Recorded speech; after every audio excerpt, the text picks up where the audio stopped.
So guys, আজকে তোমার বলতে পারো অক্টোবরের 25 তারিখ। দেখতে পাচ্ছ বৃষ্টির হাল একদম তামিলনাড়ুতে সেই লেভেলে চলছে। এখন দেখতে পাচ্ছ এই জল দাঁড়িয়ে গেছে আমাদের হচ্ছে সানি লিওন, যাকে আমরা ফ্রিতে বলি সানি লিওনি। আমাদের এখানে প্রচুর বৃষ্টি হচ্ছে, জল হচ্ছে, মানুষও থাকতে পারে না। তো এর কারণে আমাদের সবাইকে কিছু একটা করতে হবে। তো যা বুঝতে পারলাম বন্ধুরা, এখন দেখতে পাচ্ছ দাদুরা কি কষ্ট করছে। পুরো জল জমে গেছে দেখতে পাচ্ছ, আরো ছিল জল, এখান থেকে বেরিয়ে গেছে। এই দেখতে পাচ্ছ দাদা কত কষ্ট করছে। দাদু কিছু বল। हाँ চাচা क्या बोलना चाहते हैं आप? अरे पानी बहुत आ रहा है, पानी की जगह साधन नहीं दिया है मालिक, क्या बात है। अच्छा, और मालिक को कुछ ऑर्डर देना चाहते हो?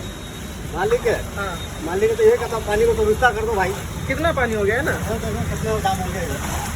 पानी निकालो। ये सो भाई यही सो गाइस देखতে পাচ্ছ এই যে আমাদের সামনে। বারিশ হয়ে বহুত ইয়ে হয়ে গেছে। এখানে আমাদের মানুষরাই, ক্যামেরাম্যানটাও খেতে পারছে না কোনো। সো গাইস সত্যি কথা, এখানে খাওয়া দাওয়া একটু প্রবলেম হচ্ছে, নাহলে কিছু না। দেখতে পাচ্ছ রাস্তাঘাট কেমন হয়েছে সব। দেখতে পাচ্ছ বৃষ্টি পড়েই যাচ্ছে।